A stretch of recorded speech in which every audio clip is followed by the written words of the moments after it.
I guess I'm back again for the next round. We're gonna take a look at pretty much everything I talked about in the last one, but through the lens of the whole game now that it's all over. So that means we're talking about the story, the characters, the music, and whatever else I can't be bothered to remember right now.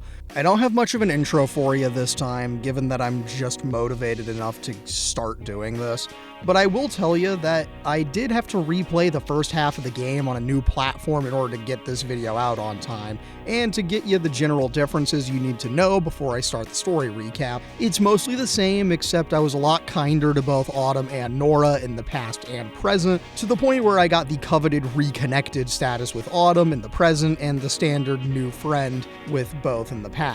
And of course, I maintained the truly coveted something more with Cat. Other than that, pretty much every choice was the same as far as I can tell. So let's finish the game, baby! Woo!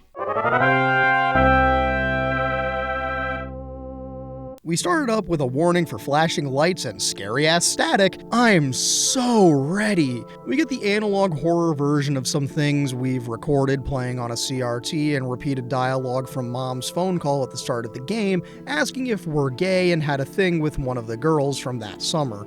We gain control, and oh my god, this is a recreation of the Sorrow boss fight from Metal Gear Solid 3, because we're going down a hallway where the ghost of videotapes past play in a very cool visual sequence. Pass a tree, enter Fawn's Rest, and oh hey, we're seeing the bar and Cat screaming the song again. Reach Cat, watch everything turn to red and snap back to reality at the bar. Gus and Pam ask if we're doing okay. We say it's been a long night, because boy has it. We've taken our sweater off, and now we can see that Swan's got a tattoo reminiscent of the skill tree tattoo in Far Cry 3. We explain it was revealed to us in a dream, before saying we should talk about Cat, because I too would like to know what the hell happened to the best character in the game, and more importantly, if I was right and she died, since she's the Neil from Dead Poets Society / Chris from Stand By Me, and I spoke too soon, because, editor me in the future, please just put the bit from the double exposure video here slightly sped up, because I really don't want to record the MCR bit. Have you heard the news that she's dead? No one ever had much nice to say. I think they never liked her anyway. Oh, take her from the hospital bed. Wouldn't it be great? Exactly what she planned. And wouldn't it be great if she was dead? Oh, dead. No. Anyway, because my relationship with Cat was so high, when we talk about her, it's really sad. Like, you can hear Swan tearing up over how much she misses her. We then turn our focus back to the box, and we're the brave soul who's gonna open it.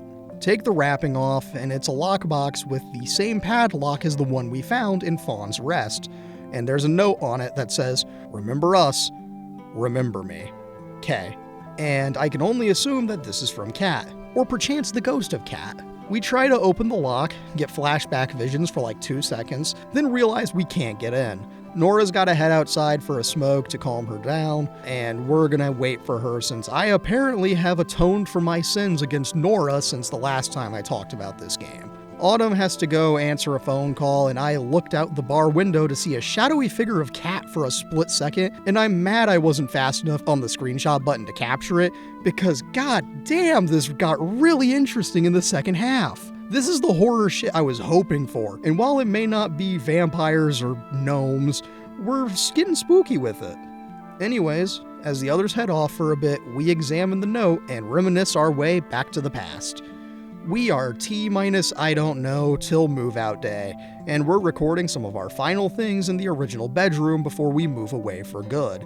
In this proto-YouTuber apology, we cry about what happened the night of the concert, we get angry, and I think while they're trying a little too hard during this scene, we get some character growth when Mom comes in and we left Dad's thermos at Fawn's Rest. Then a jump cut where Mom is making us go give our money to the bar as a means of apologizing, and when we try to resist, she chastises me since I took all the blame. Aqua Seafoam shame. Sunburn, freezer burn. Choking on the ashes of her enemy. And I gave Mom all apologies because Mom really hasn't done anything wrong in the rest of the game. However, I will 1000% not be doing a damn thing she asked of me. As I explore the room, I have to wonder if somehow, someway, someone who worked on the game saw my video, because I kind of made a point about Swan listening to Radiohead and specifically the game using Creep. listen to Radiohead, for God's sake. And it would be period appropriate because their first album came out in 1993. When you were here before. Wouldn't you know it, on a piece of paper in Swan's room, she did a drawing of Kat. And what's next to it other than the lyrics to Creep? I fucking called it from a mile away. I mean, is it incredibly narcissistic to think I had an impact on this game at all as a YouTube nobody? Yes. However, I did call this, and how do I do it? Also, speaking of how do I do it, I packed a box up in less than 3 minutes and did it flawlessly because apparently I'm just cool like that. Anyways, pack everything that has to go away, look through your secret stash one last time, pet the cat, and pack our bag. I suppose all things must come to an end though, and we head on out into the world. We arrive at the bar, swearing about how much bullshit this is, and boy is it a mess out here where we're alone without Autumn, Nora, or more interestingly, Kat. Out here, we simply begin to film the aftermath. Then we get introed to Pam in the past. Except I filmed a bunch of stuff and took a book from a dumpster, then talked to her. Turns out she was looking for the book I just got out of the dumpster, and we get some lore about Gus. And she talks about what happened last night, and she recognizes us. She asks why we're here alone, we talk about what happened to Kat, and she wishes her well. Also, it turns out that Pam is on our side, and I guess we're getting the mentor on the hero's journey like halfway through the game because she knows about the weird shit that is happening out in the woods. She tells us about this large hairy entity that she says was Bigfoot. She apologizes for talking our ear off, something she also did in the present. And then we're off to clean up the mess. Clean it all up, then we're forced into waiting for Dylan, which means try to open the door and get accosted by her immediately. She tells us to hold on, which meant me fumbling around for a solid 3 minutes until I realized I just needed to sit on the stairs in order to progress. We start talking, and once I show that I'm sorry, even though I know it won't change her mind, and since I showed some basic empathy, which is a challenge for me, she kinda mellowed out a lot. I let her talk, and she tells about how much Kat really wanted to call Swan, and then we ask if she wants to vent about Corey, since he seems to be the other root of her problems, second only to the, sister with cancer thing. She does agree, and I'm only convinced it's because I have a high relationship with Kat. So you know what that means. It's trauma dump time! We get the basic information about her, just like everyone else, but then we get into the trauma dump proper, and I got a funny feeling there's a very specific set of dialogue choices, which meant I was reloading Checkpoint a lot to get this just right. I got it all right on the second try, and I feel so bad for Dylan. Genuinely, she's a very well done character for reasons we'll get into later. But all you need to know about the interview is we ended off by asking her if Corey is truly the one for her, after getting Kat's feelings known through being the messenger. Flash forward as a means of transitioning the shots, then flash back to Corey beckoning his beloved to get on the goddamn bike, but not after insulting us to hell and back. Dylan is actually defending us now, and I think this has to do with the fact that we just told her the things that Kat never got the chance to, which is to say she just wants her sister back to the way she was before she got tied up with this absolute white trash ass dude. They start arguing, and I'm not sure if I want to get involved when the bombs start going off, so I'm getting involved anyway by asking, why are you so mean to her? Dylan tries to go see Kat without us. She tells us to go home, and God, she's so sad. I feel so bad for Dylan now. It's a wonder they didn't do more with her earlier. Anyways, we get music that sounds fine, but I'm 90% sure isn't period accurate, and while it's cool, it doesn't hit the way I maybe wanted it to. It's a montage style of Swan shooting things on the way home, I guess, just trying to capture something that gets the emptiness she feels. She goes out to Fawn's Rest on her own, if only just to get Dad's thermos back, and after more montage, we reach the cabin and a title card. I'm less excited about the title card this time. Meander around the woods, filming the empty nest, then go in to collect the thermos, but not before taking a moment to sit in our special attic spot and reminisce over Kat, which does set up some other world building, and I'm starting to think I'm evil or something for picking her out of everyone it could have been. Anyways, get the thermos, and after thoroughly reminiscing, run into Autumn of all people. Anyways, flash forward in time, and Autumn is back at the table. We show concern and empathy towards her, tell her she's not alone, play a poem game with her, and it's all going pretty smooth. She then talks about how she felt left out sometimes way back when, and since we remember everything, we can say we're sorry and get even more relationship up. Then she talks about what happened when we found out that Kat was dying. Autumn went a little crazy. Nora didn't even call her, I sure as hell didn't call her since I didn't call anyone, and Kat was in no position to call anyone, despite how much she wanted to call me. Then we're back in the past and I'm here to calm Autumn's breakdown because A, there's an achievement for it, and B, I'm a good friend. It's a good scene, but to be quite honest with you, it's not the most interesting to recap, except there's some interesting timeline fuckery to be had here, when you can be the one who taught Autumn the word game in the past, and not that I'm the most qualified or anything like that, but the word game where you make a poem based on the observable things around you is a good grounding technique and is a viable strategy to calm down. Anyways, play the game, win, she goes to leave, and if you're quick enough, you can give her a hug and successfully win at averting the breakdown. Then, shit gets real funky, and even a little double exposed before we're sitting at the edge of the abyss.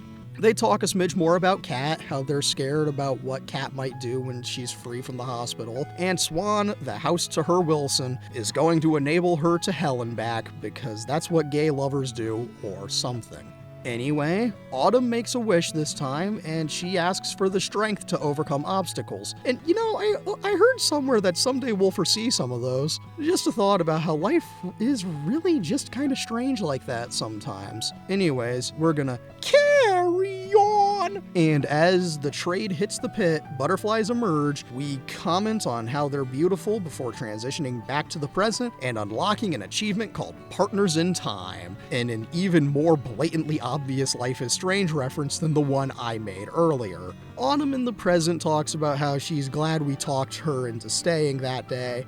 We talk a little bit about the wish and what the abyss means to us, and then Autumn is all, I'm glad we did this. I agree with her, and hey, where's Nora? Well, turns out I spoke too soon because Autumn tells us that I should go check in on her, and so we give her some space and head out to comfort Nora. We sit down outside next to her, she offers us a smoke, I say no because, as any longtime viewer would know, my lungs are screwed up enough as it is, thank you very much. Her lighter says Fire Walk with Me in an obvious Twin Peaks reference, and once again, I'd like to say, rest in peace David Lynch. Anyhows, we go about comforting Nora in the same way we did with Autumn, as she talks about how she wishes Kat was here, and all I'm saying is no one should feel worse than Swan does about it, but I digress. We make her feel better, tell her to light up another smoke before she decides to go or not, and then we talk about what happened when we visited her back in the day, and we flash back once more. Now, unlike Autumn, you can get with Nora here, but I am respectfully holding out for a real hero, which is to say Kat. So I'm going to be as friendly as possible while still getting the best outcome.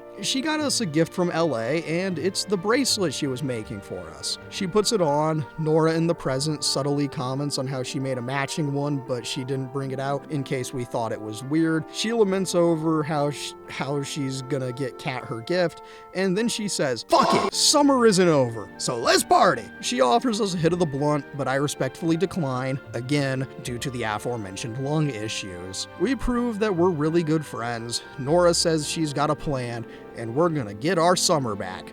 Which means we're sieging the compound! We use our camera to flash a signal to Kat, who then gives us a code to get in there and do the Lord's work, and we're off for a stealth section, baby. It's the standard puzzle-solving affair, and to be frank, it's not worth recapping everything, so let's just cut to the good part. After avoiding Corey, who was guarding the place, Nora catches up to us and helps us ladder up to the roof and towards Swan's princess. Kat's looking a little rough with her short hair. We talk about the diagnosis in the room, but Swan is here for one simple reason, which is to say that she's here for the love of her life or whatever, which means making all the right choices. We do everything we can to flirt, be helpful, and all that fun stuff before we head on out. Before that though, since I've gone all in on Kat, we get the opportunity to say we'll cut her hair, and we do. It's a very cute scene, and it ends slightly weird with Kat giving us the hair we just cut off, and it's a sweet gesture that results in an achievement unlocking called Dead Poets Society.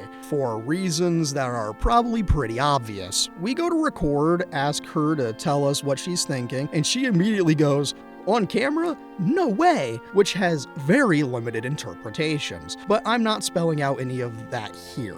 We then record a truly honest final interview with Kat, and it's so sweet. Swan puts the camera down, they hug, and we fade to black as they've set up a decoy cat in bed, which is not what that dissolve implied visually. Then the walls come crashing down because Dylan and Corey are coming in to check on Kat, and I'm gonna stand my ground because I won't back down. I take Kat's hand and they burst into the room. Kat calls Swan an idiot, but hey, she's your idiot, dumbass. Corey immediately goes COD lobby circa 2011 mode, dropping all kinds of slurs. Things are escalating to the point where even Dylan is telling Corey to chill the fuck out. Then Corey breaks our camera, assaults us, and we cut away as Kat cries. Smash cut to Nora and Swan sitting at the Overlook all sad and angry. They talk about what Kat's up to, and I'm gonna be honest and say that there isn't a chance that she doesn't somehow make it here tonight, because this game won't do the player like that. Anyways, Nora takes us by the hand, talks about how she wants us all to be together, and we get two options: kiss or tell her that we all need to stay together. Now, the kiss option depends on your relationship, since if it's the highest score, it'll be on the lips, otherwise it's on the nose. And these are things I need to mention to cover my own ass, because I was only friends enough with Nora to tell her that we need her because we're all bound by blood. Then, when you know it, Autumn decided to show up. "Welcome to the party, pal." Nora and Autumn patch things up and apologize for not calling each other. We catch Autumn up to speed on the Kat thing. I give her a hug, hopefully not leading her on since I'm only here for Kat, and then we watch the meteors fall, sans Kat.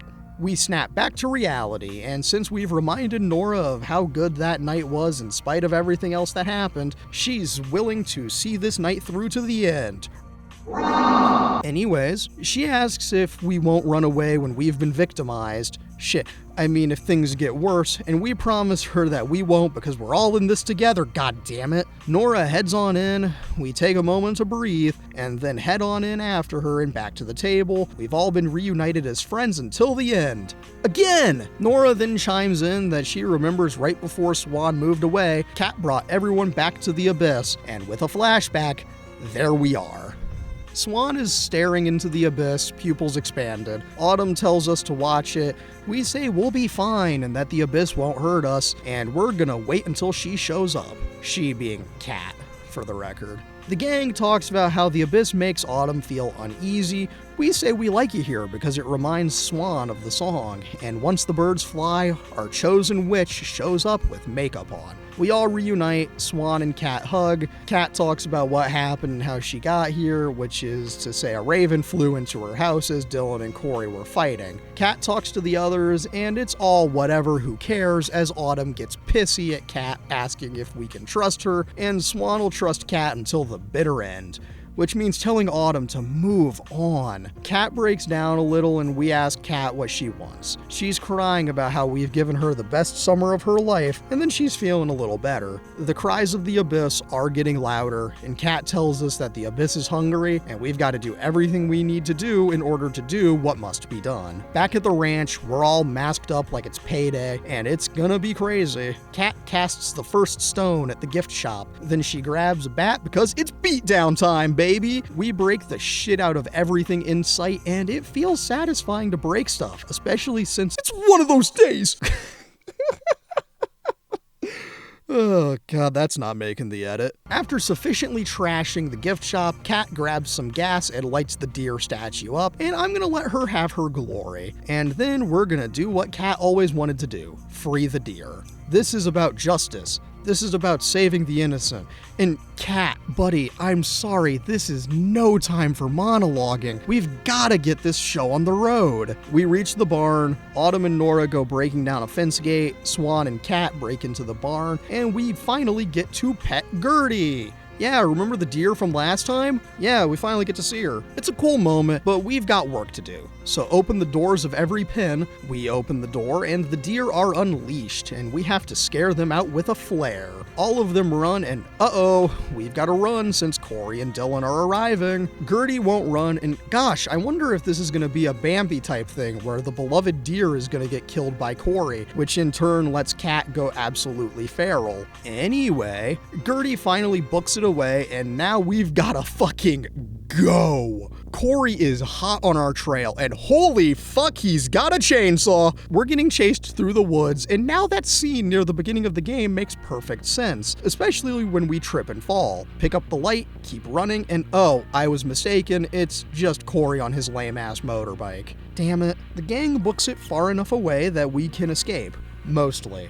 Because Corey picks up the mask Autumn dropped, and he's waiting above us on a pretty steep drop, and we're back to just booking it through the woods after he does the drop and continues the chase. Reminds me of when I used to run cross country. Now that was a time I don't want to relive. Corey is doing his best Jesse Pinkman driving impersonation, but happy this time, and genuinely, what a psycho! Then, the powers that be, the deer, stop him from getting close. Kat tells us not to move, and oh god, it's that scene in Until Dawn, isn't it? Oh dear god, this is horrifying. The deer attack, and we run off back to Fawn's Rest where we can be safe and sound. Kat's got a really bad nosebleed, and she needs to lay down for a bit. We all play our part in helping her get some rest. We also go about boarding up the windows, and I'm gonna make sure I successfully board all the windows before we do anything else. And then I get Kat some water, and we all gather around the dying girl. We've got some more last-minute relationship up choices,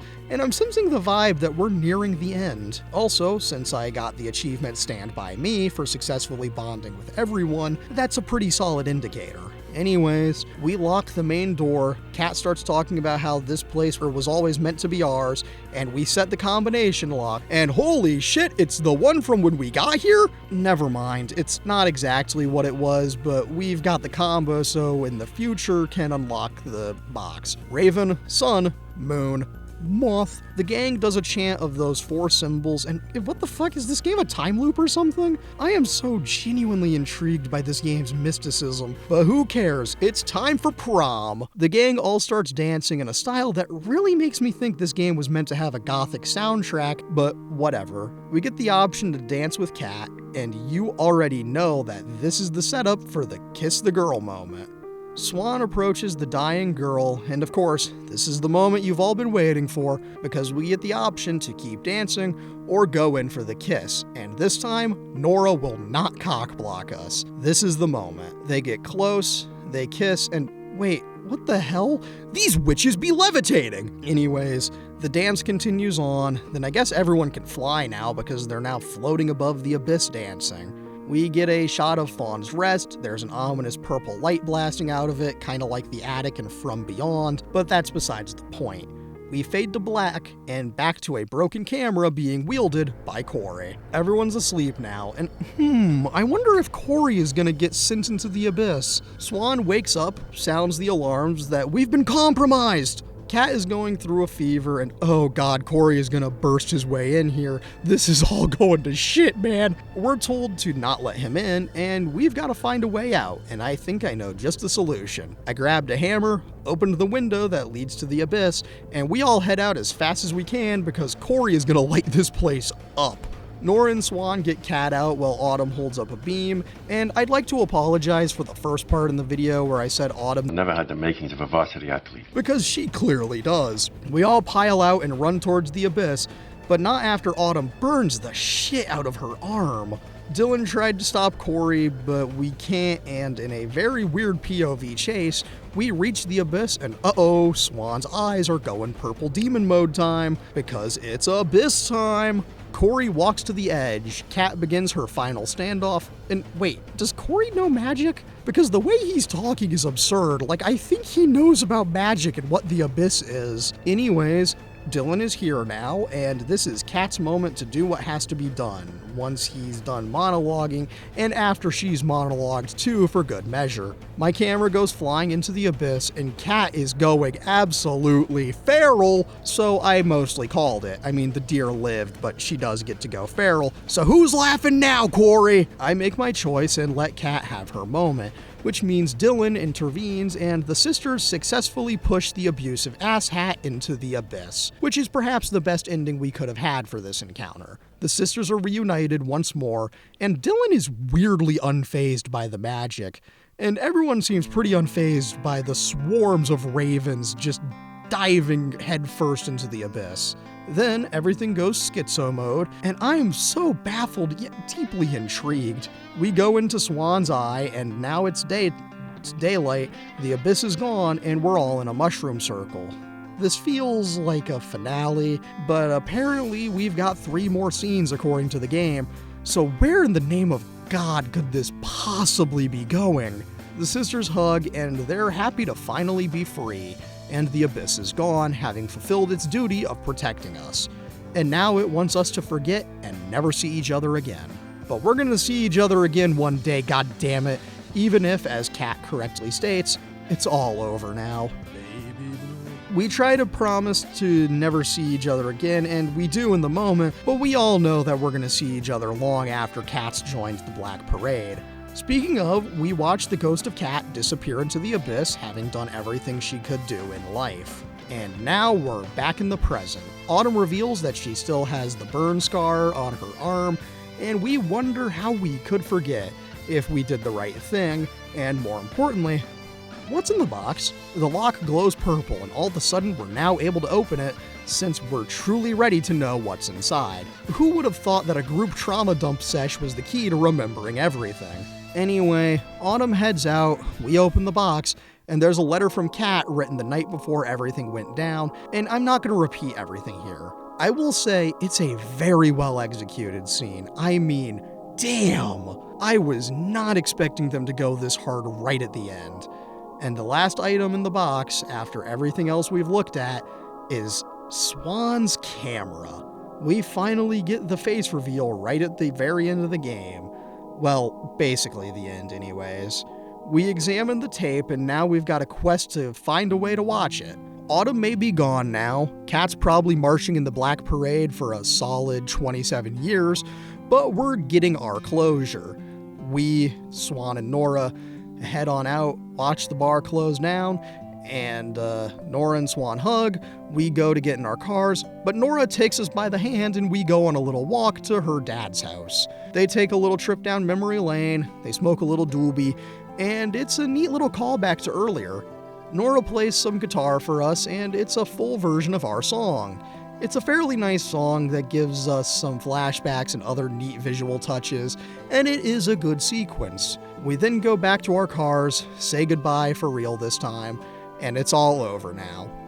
But not really, since we see that glowing-ass butterfly as we get in the car, and they're guiding us somewhere.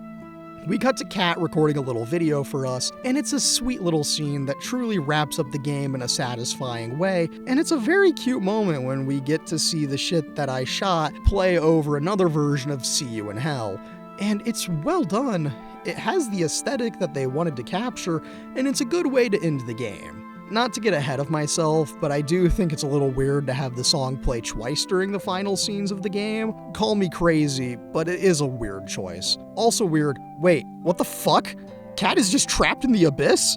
And that's the credits rolling over a Silent Hill 2-ass letter from Mary ending. Oh no. We then get the stats screen, and in the past I was BFFs with Nora, new friends with Autumn, and of course, Kat was my first love. In the present though, I successfully reconnected with both Nora and Autumn, with a slight favoritism towards Autumn, who rudely didn't stay to see the opening of the box, even if this whole operation was her idea. Anyways, we get the usual stats screen too, and instead of getting booted back to the menu, we get sent into the first ever strange type epilogue that's actually a proper epilogue.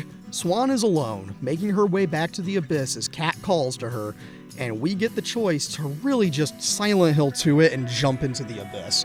And god fucking damn it, that was it?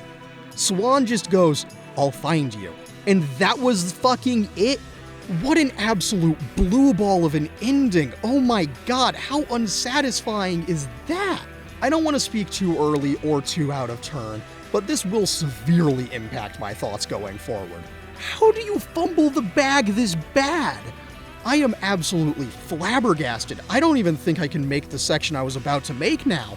This one scene changes literally everything for the worst. I was about to make a section called All Apologies where I was going to apologize for how harsh I was towards the game in the first half, because the second half starts off really strong, and if they didn't do the epilogue that they did, they would have stuck the landing and this would have been fine. But where the fuck were you going with this Silent Hill 2 ass I got a letter from Mary ass twist? I don't know how I'm gonna write the rest of this now, because this is all I'm gonna be thinking about. However, I'll give you a little inside baseball here and tell you that I've been writing for a very long time today, 4/23/25 into 4/24, and I'm just gonna go to bed and see where I'm at with this later. Okay? Cool. We've got the second half of the game, and now we get to the fun part where I just have to cross-reference what I said last time with what we gained from the new stuff. And good lord, do I have things to talk about here. Somehow we restricted all of the side characters to the second half, which means I'm actually going to talk about the randos first and build up to the best character in the game, since she's the most interesting and the one I have the most to say about. Gus and Pam are two characters I really kinda like, as they're the only real side characters in the game, and I'm sad I didn't know that there was a way to have these two get together. I wish I had actually spent more time with them in the present, because they really are kinda cute together and their chemistry is good. I just didn't know I could do it. There actually are a lot of things I didn't know about this game until the stats screen, and I'm sure those little facts will pop up here and there as we go on. Corey is absolutely psychotic, and I'm gonna be honest, I kinda love him for that. He's such an asshole, but in a way that's really funny and entertaining. I mean, his genuinely unhinged chase on the bike near the end of the game is so insane. His laugh as he does the slide down the hill, then absolute unhinged thought process he has that leads him to burning down the cabin, his gleeful mania as he destroys the camera, it's fascinating. He's a more evil and unhinged version of Ace from Stand By Me, and for those of you in the audience old enough to drink, take a shot every time I reference Stand By Me in this essay going forward. I'm curious to know how lethal this could become, but please be responsible and don't die. Anyways, Corey getting undertailed in the end is really funny to me, and even funnier was the sheer variety of ways that the sequence can go. I, in the moment, didn't know that you could have gotten Kat dragged to hell with him, or had all four girls get their revenge, or have only Kat get her revenge, and any other number of things that don't matter to me or you. The point is, Corey got exactly what he deserved, and it's really fun. And this is the last thing I will apologize for from the last video.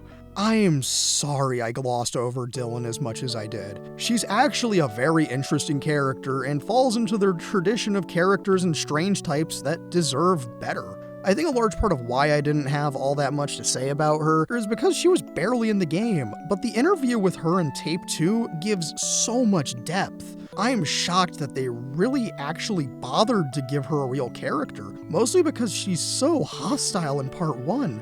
But giving her the chance to prove that she's just sad and angry, and more than any of that, she's alone. Dylan is so deeply and truly alone.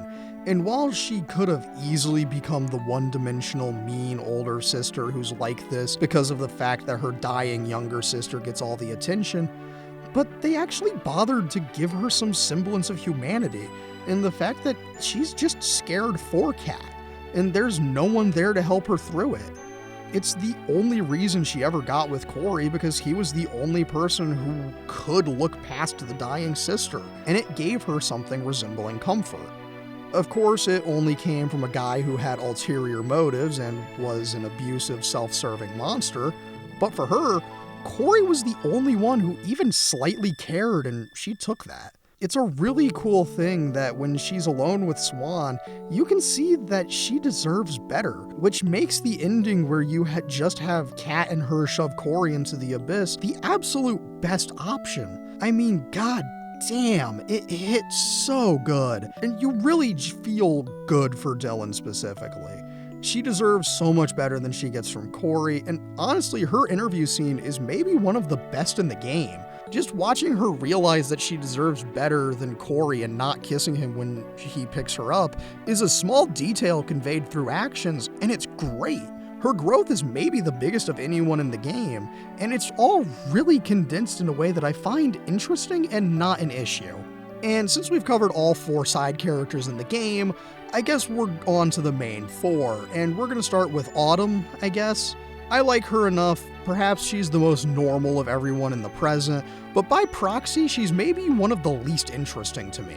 You do spend the bulk of the game with her, and that's an inevitability with how it's designed, but I still kind of feel nothing towards her. She's fun enough, I like the scene where you help her get down from her breakdown. It is a very well done moment, it's just that Autumn is kinda whatever to me. I'm sure the moments would have felt different if I was reliably on her side instead of being on the side of the last character we're gonna cover, but I digress. This may be the most unchanged opinion I have towards a character from part 1 into part 2. I think I might have treated Nora a little too harshly the first time around. Objectively, she got a whole lot more to do during the second half, and I almost regret what I said about her. She's got her own layers of traumatic shit to deal with, and underneath the grungy shit is a scared and insecure girl who just wants to find herself. I get it. I do. I think they laid the whole wants to get out of this town and never come back thing a little too thick in the first half of the game, but once she's in the second half, you can really talk to her. I understood her character. Hell, I even liked her character. She's not my favorite of the girls, but I can see why she's one of the more popular options. Maybe she's the closest to being one of the gang to be a proper strange type love interest, or maybe she isn't. I can't really call it yet. Now I've given Swan and Kat their own section because they're so interconnected. Swan is this game's Gordon from Stand By Me, Sarah from The Craft, and maybe even a little bit of Warren from Life is Strange for good measure. Swan, of course, has to be a bit of an everyman, so to speak, which is why I felt like she was such a blank slate in the first half of the game. I still think she needs to take some anti-anxiety meds in general, but I think she really became a real character with a real personality and motivation towards the end, if only because of the codependency she has with Kat. That's why I mentioned Wilson and House, and it's why I can't talk about these two separately.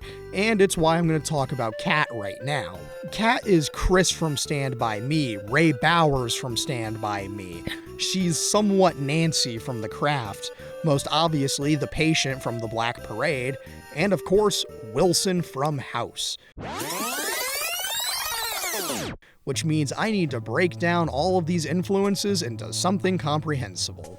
Swan and Kat are Gordon and Chris from Stand By Me, respectively. I mean, the whole of Stand By Me is narrated by Gordon, who went on to be a writer. And guess who went on to be a writer in Lost Records? That's right, Swan. Now, Swan also has the neglectful parents that don't care too much about what she does, similar to Gordy, but we don't get enough about what her life is really like to know if she's got the dead older sibling and whatnot. But it doesn't matter. I say Kat is Chris because, like Stand By Me, she's the one in the group who dies, and she's the one who had all these expectations set upon her based on her family and other life circumstances, and she's the one who wants to get out but feels like she'll never get the chance. But most of all, the focus of the thing is really the relationship between the two smart ones, i.e. Chris and Gordy, and in this game, Kat and Swan. There's two scenes of Kat and Swan that are eerily reminiscent of the scenes in Stand By Me, where Chris tells Gordy he's destined for great things, and the scene where Gordy tells Chris that he'll be able to break the cycle and do great things. We get these scenes mirrored through the optional rooftop scene in part 1, which was something I missed the first time around and did get on replay, and the bedroom scene in part 2. The point being, these are the scenes that establish that they're the characters destined for this great adventure of witchcraft in this case. Speaking of witchcraft, it's time for me to make a comparison to a movie I've seen once. It's The Craft. I bring this up generally because Swan is Sarah, since she's the new girl with the least knowledge on the craft, and she's the most pure of heart when it comes to her special witchy experiences. Kat, on the other hand, is Nancy, because Nancy is experienced as a witch that is also just evil, kinda like Kat is.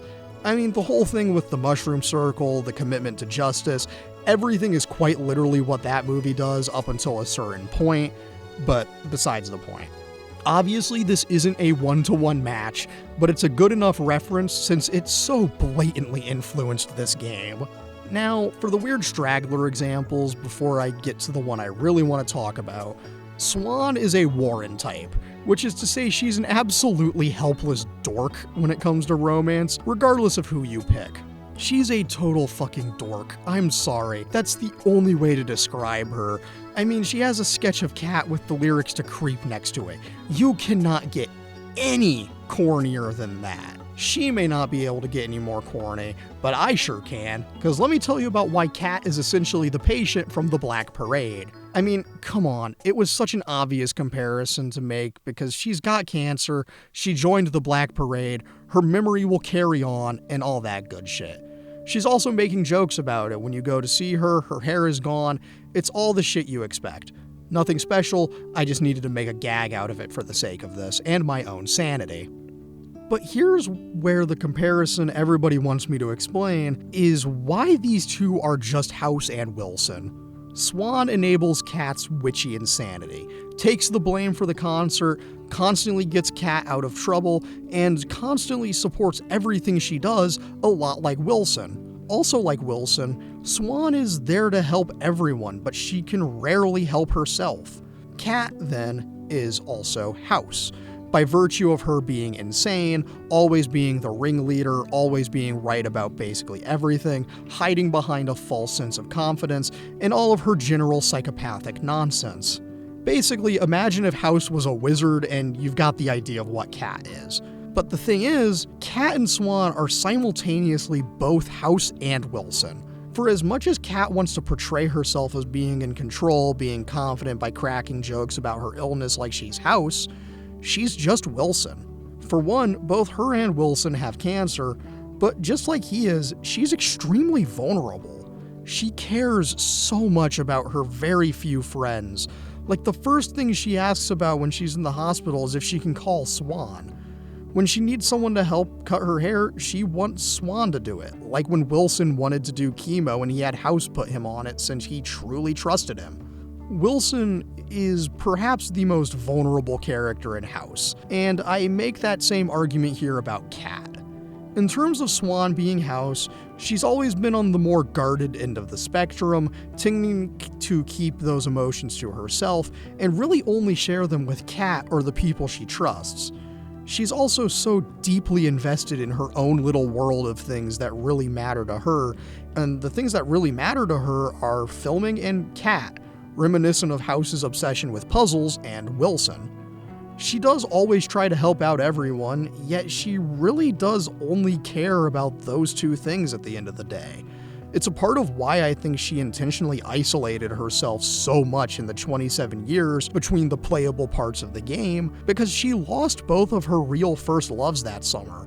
But I digress. The last comparison I want to make here, before I talking a little more about their relationship, is a brief character examination about the epilogue. Because of the way it ends the game, I have no choice but to tell you that Kat is not only everything I've mentioned before, but she's also Mary from Silent Hill 2! Unironically, what the hell were they thinking? I don't want to get too into it, because I'm going to have a section dedicated solely to the epilogue and what I think it means in specifics, but I want to say this up front. I wasn't expecting Kat to be Mary. I think her being potentially alive down in the abyss is a little stupid and kind of takes away from the sacrificial trade they made at the end of the summer, but this does raise the very funny implication that Swan is James Sunderland, which does amuse me. Also, Kat does have the letter that was written shortly before she died, a lot like Mary, and that letter does send Swan out to go find her again, and there's even a VHS tape that reveals the big twist to the audience and protagonist, and it's an illusion I'm 1000% sure they made intentionally. I mean, how could they not have done this intentionally, right? Anyways, I'm going to stop myself from talking more about the epilogue right now and just talk about Swan and Kat's relationship.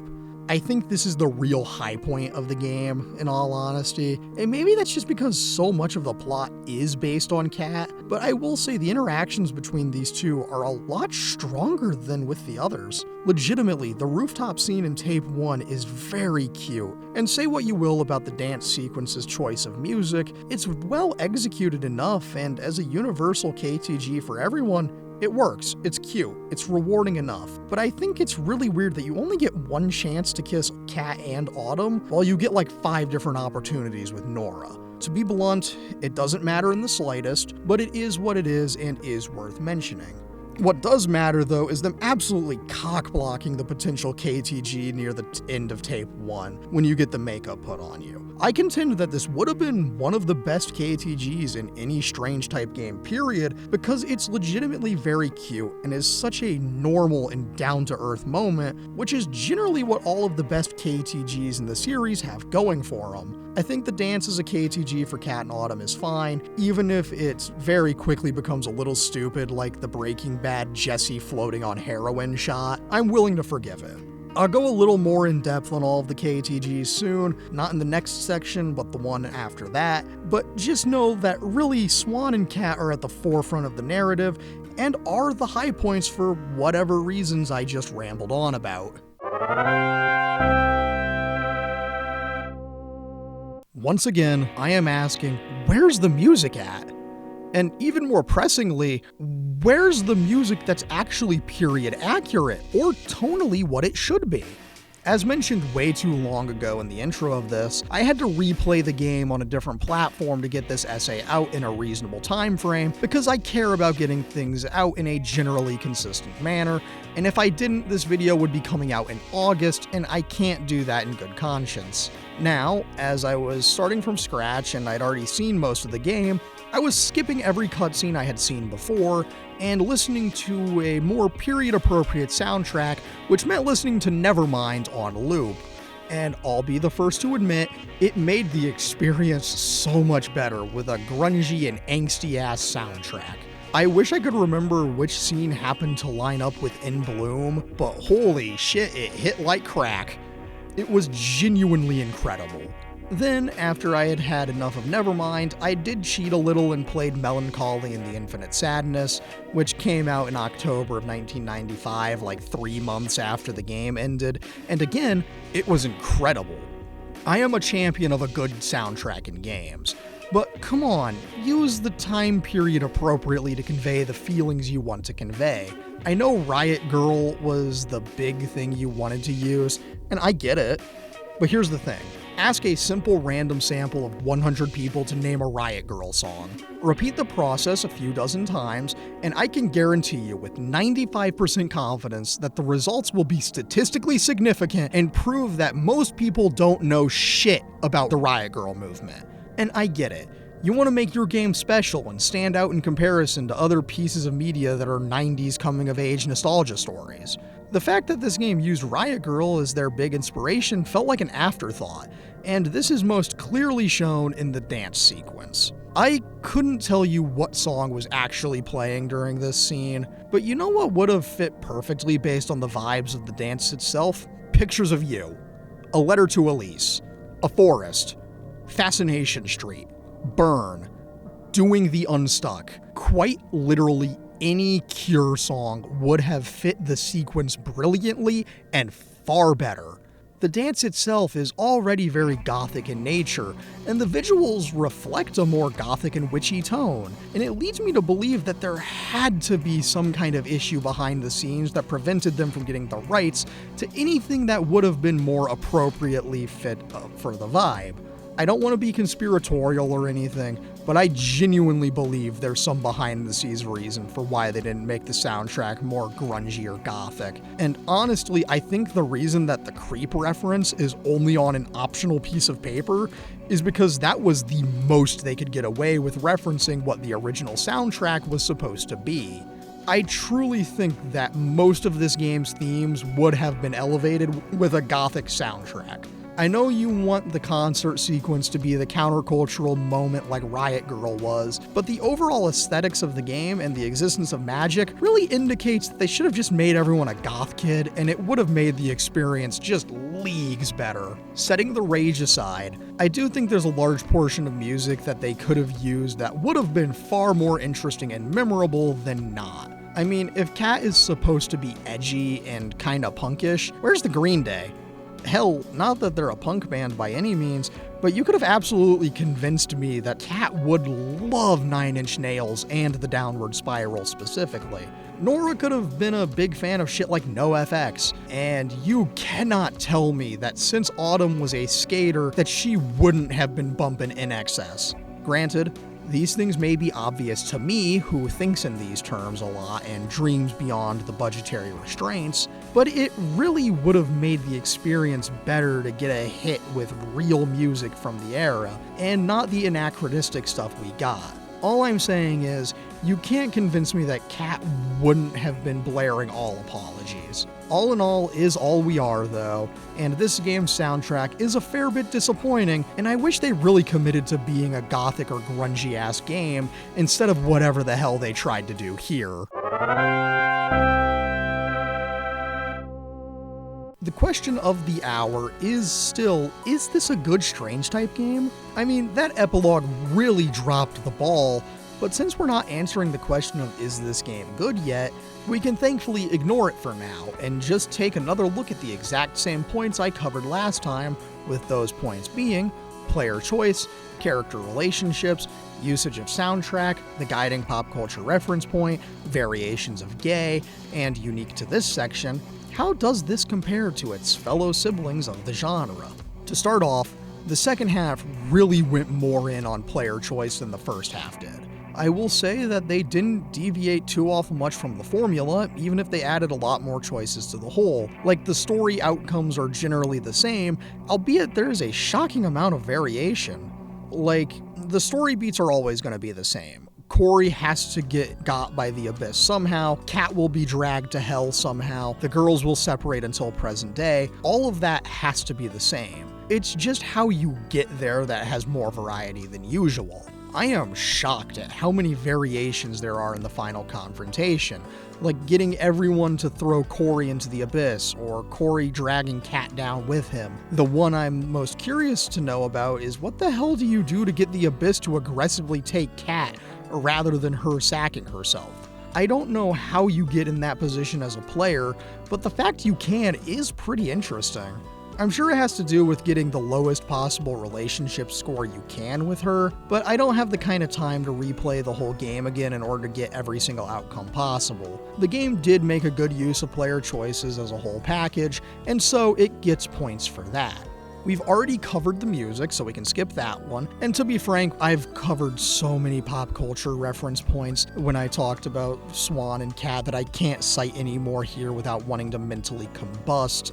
So we can call that point fully covered, which then leads us to the character relationships. And yeah, I mean, this game really cares about the relationships between the core 4 characters, and it's all really well done. It's just that I wish there was more side characters here. Sure, there's Gus and Pam. Holy shit, Stardew Valley mentioned! I love the farm game! Rah! But you only get so much of those two, and it makes me a little sad that there aren't more named weirdos to interact with during the course of the game. That being said, I still cannot live in a realm of what ifs, and I'll shift my attention to what this game does have, the romance options. I think they did a solid little job here with giving the 3 girls distinctive romance paths. And I kinda wish they gave Autumn and Kat the same love that they gave Nora. I mean, Nora gets 2 KTGs with the player, and potentially 2 KTGs with Kat if you play a certain way. Her greed is hurting the economy! Now, I do think the dance sequence KTGs are good. I'd put them all together on the strange type KTG tier list in 5th place, below Vin and above Amanda. But honestly, between you and me, if I'm including Nora's other KTG, which I wouldn't ordinarily do, that scene might take the 4th place slot from Vin and moving him down to 5th. The meteor shower set piece is just so down to earth and normal, and it's the kind of thing that I always want to rate very highly when I talk about these kinds of moments. And it does annoy me a bit that Nora gets the best scenes for that in the game, because Kat is just the most interesting. The simpler a KTG is, the better. Which is a little ironic coming from me because of how much the theatricality of Warren's KTG puts him in 3rd place, but that's a conversation for a different day. I still like how they have 2 separate relationship sets for the past and present. It's a neat detail, and it does influence the way the ending with the box plays out, so it has a purpose, I suppose. Considering we've talked about the relationships again, that means we've covered variations of gay again as well. Which now leads us into the main point of the segment: how does this compare to its genre siblings? Well, let's once again set aside the elephant that is the epilogue, and we're going to start comparing it directly to all of what came before I place it somewhere that feels right, okay? To start, this game is nowhere near as perfect as the original Life is Strange, or as truly solid as True Colors, which locks it out of the top 2 slots. That's a fairly self-explanatory reasoning, and if you really need to hear it, check out the videos I've done on those games, and you'll get it in more detail than I can afford to put here. Now, I'm gonna say with some confidence that this game isn't as good as Double Exposure, which I will be taking another look at soon because I really want to give it a 6-month checkup / post-mortem, but for now, I'm going to hold that Lost Records as a whole is not better than that game, which locks it out of 3rd place. Now, let's look at the opposite end of the spectrum.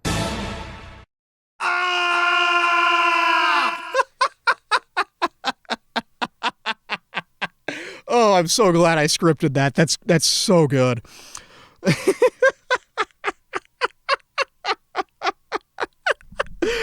Oh man, that was fucking visceral. I'm sorry. Okay.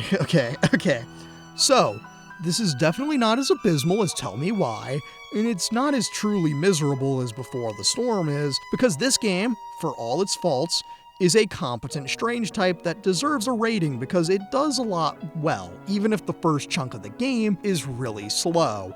And I suppose that brings us back to Life is Strange 2, or the last time Don't Nod made a real strange game.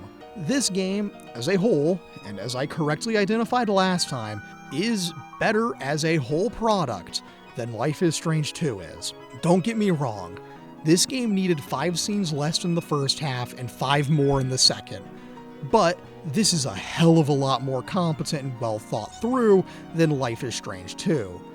There weren't particularly any moments here where I felt like my time was being wasted nearly as much as the first 3 episodes of LIS2 did, and the narrative here is focused and clear, which means that, when cross-referenced to its siblings, this is a perfectly good Strange-type game, and I feel confident enough in saying that it is gonna take the 4th place slot in the ranking of all 7 official Strange-type games. I hope this answers the question thoroughly. I have one last point I need to bring up before we get to the topic I'm somewhat dreading, and that's how does the full game handle being set in the Midwest? It doesn't. This game could have been set in the middle of fuck-ass Nebraska, and it wouldn't have made a difference. This could have been set in Maine, and it wouldn't have made a difference. They made a point to have the game set in the UP, and did pretty much nothing with it outside of referencing the Great Lakes. That is, without question, the bare minimum of what you could have done with the location. And I'm so deeply unsatisfied. To be completely blunt, I don't even have anything new to say than what I did in the last part, so this is all I'm getting out of this section. I am so deeply disappointed in these writers. This is abysmal, and I will not stand for this act of aggression.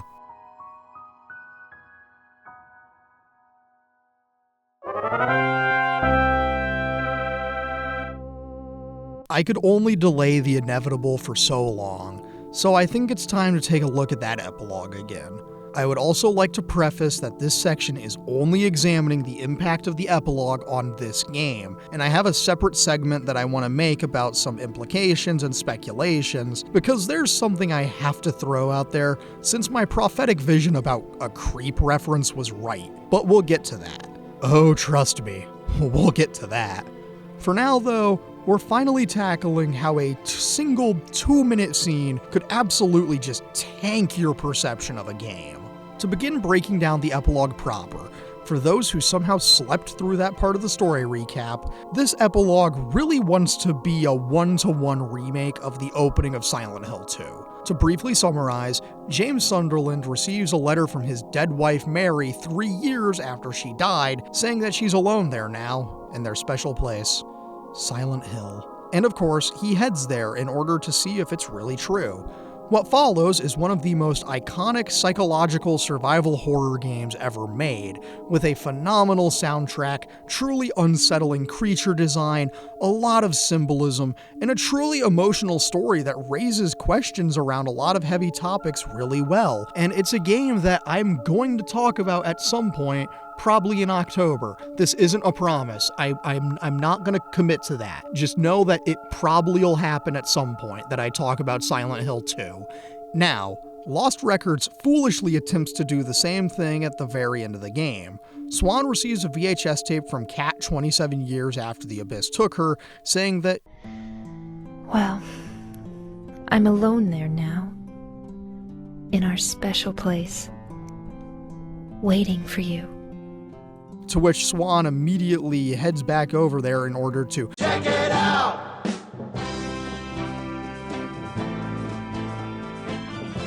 Upon seeing the ghost of Kat standing on the edge of the recently reopened Abyss, Swan basically says, "Wife, wait for me. Abyss is not too far," and she jumps down into it, only for the game to hard boot us back to the menu. Here's the thing. I get it. I get why you want this epilogue. It works as a good hook for a sequel, and it even slightly reflects why Kat said they need to forget about that summer and never see each other again. But it doesn't make the final image of Swan taking the plunge any better. Earlier, I said this game needed 5 scenes less in the first half and 5 more in the second. And while that may be a slight exaggeration, this epilogue needed 1 more scene. And what that scene could be is any number of scenes. But what I woulda did is have a single shot of Swan down in the Abyss proper, make it look like Silent Hill, and throw in a cheap last-minute Corey jump scare for good measure, because that's the technique. It immediately creates more intrigue, establishes exactly what the sequel is going to be, and more importantly, it is exponentially more satisfying to end the game like that. Is it cliche as all hell? Of course it is. But this game is built on the backs of 1,000 fucking cliches, so it doesn't matter. The reason this frustrates me so much is that up until the epilogue, I was really on this game's side, you know? I was going to forgive all the problems the first half had, because the second half really picked it up and solved a lot of those issues by getting straight to the point, while also having these weird bits and pieces of horror that I thought were really cool. But this epilogue was the cold splash of Lake Superior water in autumn I needed to realize that this game didn't go far enough. The horror was here. It just wasn't taken far enough to be what it could have been. If they leaned more into the horror and scary parts of the gameplay, like more of the weird glitchy blue and purple haze feedback you sometimes get on the camera, or more of the shadowy figures in the corner of your vision, or more sequences like the recreation of the Sorrow boss fight, I think this game would have been so much better. But I can only judge what they've given me. And what they've given me is something that just dropped the ball so hard right at the very end. They were a yard away from scoring the game-winning touchdown, and instead of crossing into the end zone, they tripped, broke their leg, and lost. I'm also gonna make sure I comment on a point I wanted to make earlier about Swan and Kat's relationship in the face of the epilogue. Honestly, I'm not sure how I feel about this. On one hand, I think it's very sweet and endearing that Swan is willing to go to the ends of the earth just to see her first love one last time. But on the other hand, it runs the risk of being incredibly weird and creepy depending entirely on what happened to Kat in these 27 years. If Kat has been alive and has aged normally this whole time because she survived her cancer due to abyss magic, then great, there's not any issues. If Kat is dead, like she should be, then maybe you can play this off as Swan wanting to recover the body and give her a proper send-off. However, if Kat is a ghost, and we're operating on the standard logic that you become a ghost in the general conditions you died in, that means Swan just went to the abyss to find a 16-year-old entering her 27th year of being 16.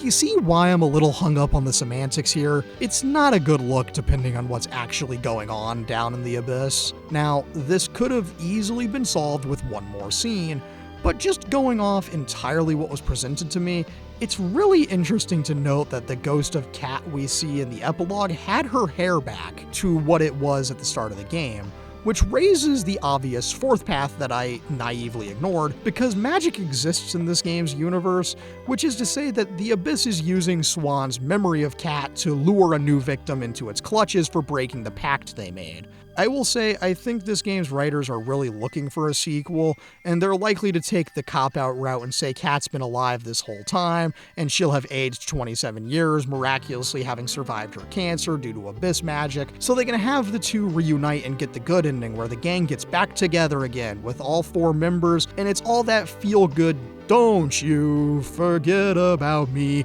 Breakfast Club-ass nonsense, right? I know what I just said could come off as incredibly mean, and I don't mean any of that with any malice. It's the easiest way to have a sequel that satisfies as many people as possible, and if I were them, that's what I would do. But I'm not them, I'm me, he says. I'd go off into some really experimental places, if only just to make the world of the game more complicated and weird, but experimental doesn't sell. I get that. I know that. But I'm still gonna dream, goddammit! No, but in all honesty, I think they really needed a little more time to think about what they wanted to do with the epilogue, and just add one more scene to it to make it less vague and less concerning. I'm all for vague shit in media, but this game couldn't afford to do that, which explains why it fell so hard at the end. They went all in on a Hail Mary pass they couldn't score. But here's the fun part of that analogy. They didn't even need to go for it. I think if this game didn't do any kind of epilogue and saved the VHS tape from Kat being in the abyss for the opening of a second game, it would have been perfectly fine. The reason I despise this epilogue so much is that it was just so unnecessary, and it really soured my whole mood when I first saw it. What you heard me say in the story recap was all my live reaction to everything, and I tend to be more composed during that section, but I let the mask slip because I was so genuinely baffled by it. Who thought this was a good idea? Genuinely, why did anyone let this happen for any reason other than sequel bait? It took what was otherwise a very sweet and meaningful little ending about how strange life is, and how people can reunite many years later and come back stronger than before, and all that good shit, but everything was completely undermined by having this epilogue. It was so needless and a bit excessive, but hey, it's a part of the experience, so I'm going to include it when I judge it as a whole. I am praying with everything in me that if anything I predict comes true, it's that this game gets a sequel that is a full-blown survival horror strange type game set in the abyss. This would not only completely justify this game's epilogue, but would be exactly what I was kind of hoping this game would have been. The first half of the game got good when it suddenly became about witchcraft, and I'll stand by that. And the second half got me interested because it had some kind of creepy visual elements to it that made me hope this game was going to get scary, which opened my eyes to what I really wanted. I want this game to get a sequel that is a full-blown Silent Hill 3 meets Life is Strange horror game, because it would be so cool to see. This opens me up to my pitch for why they should do this.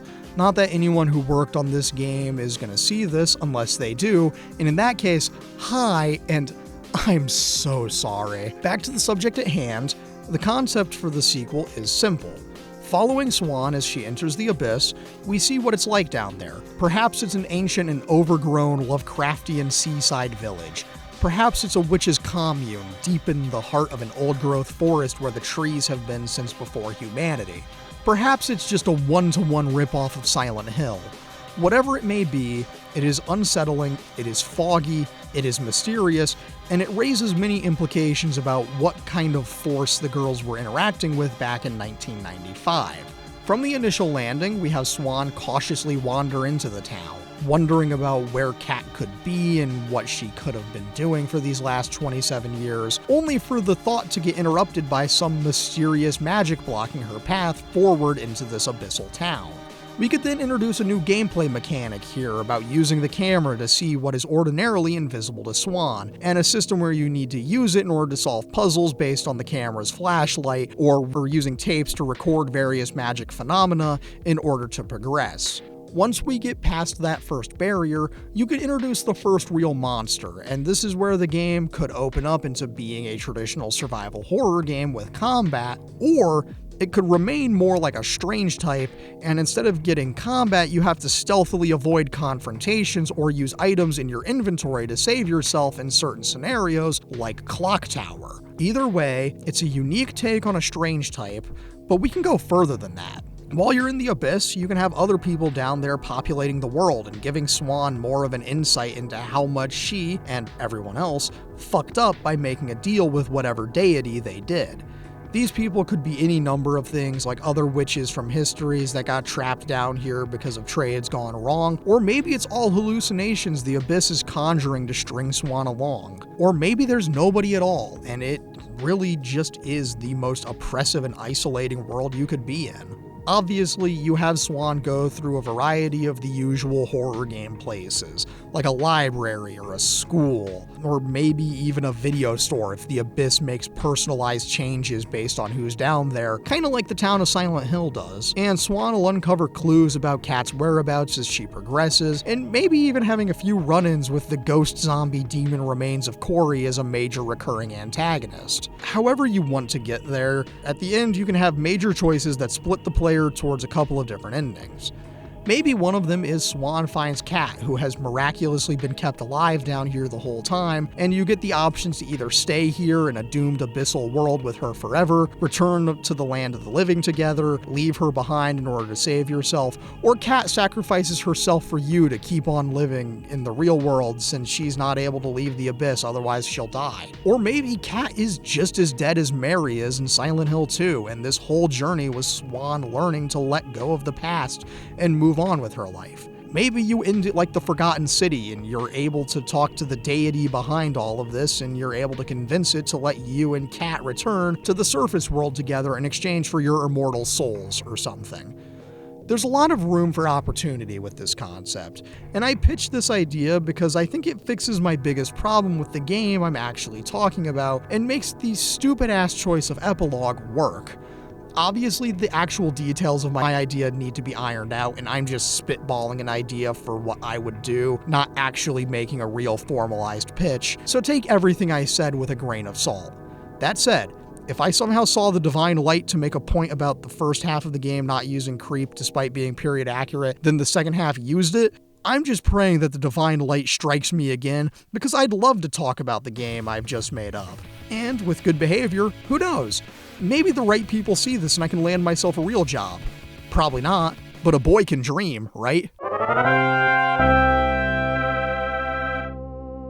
And here we are once more, asking the real question of the hour for the last time. Is this a good game? Well, let's consider everything we've just talked about and everything I said last time. The first half's pace is awful. Genuinely, it needed to be 5 scenes shorter, and the second half wastes no time getting into it. But I think it should have been a few scenes longer, maybe done a little more with Kat overall, and definitely added one more scene to the epilogue. The music is not as strong as I'd like it to have been, and I feel like they missed a major opportunity to get really in the weeds about using licensed music from the era in a way that would have truly captured the vibe they wanted to have as shown in the visuals. They did a good enough job of capturing the 90s aesthetic, but I just wanted more out of the game, especially in relation to the setting, which felt completely underutilized. The characters and their relationships were a high point, but there weren't enough side characters compared to the normal amount, and it makes me sad. The story is fun enough, it's a mostly enjoyable experience, and it looks so goddamn pretty the whole time. I still think it's weird that they didn't commit to a third-person over-the-shoulder style camera for the whole game, but it did make for a fun twist when we finally got there in the present. I will still run a slight retraction on something I said last time. This game's praise is not a celebration of mediocrity. It is a well-written game with good characters, great visuals, and is an enjoyable experience as a whole for the most part. Based on everything I just said, you're probably expecting me to give this game a 7 out of 10, and I'd say that was very well played, and how did you guess what rating I was going to give it? Please note that I just said what rating I was going to give the game was a 7 out of 10, but I think the epilogue was so deeply and monumentally stupid that I have to dock points for it. I cannot understate how truly stupid it was to end the game with Swan pulling a Silent Hill 2 after the ending sequence when the song played, being as high of a note as they could have ended on. Instead, it just whimpers out on a note we've seen 1,000 times before, which is why I'm only going to give my final rating of 6 out of 10. Now, if you'll excuse me, I have to go write a novel about how I never did have friends like the ones I did when I was 12, and ponder if anyone does. I've been your host, A Leg of Glazed Ham, and thank you so much for watching. It always means a lot. Please subscribe, like the video, maybe leave a comment if you're so inclined. Engagement helps me more than you can know. Thanks again, and good night!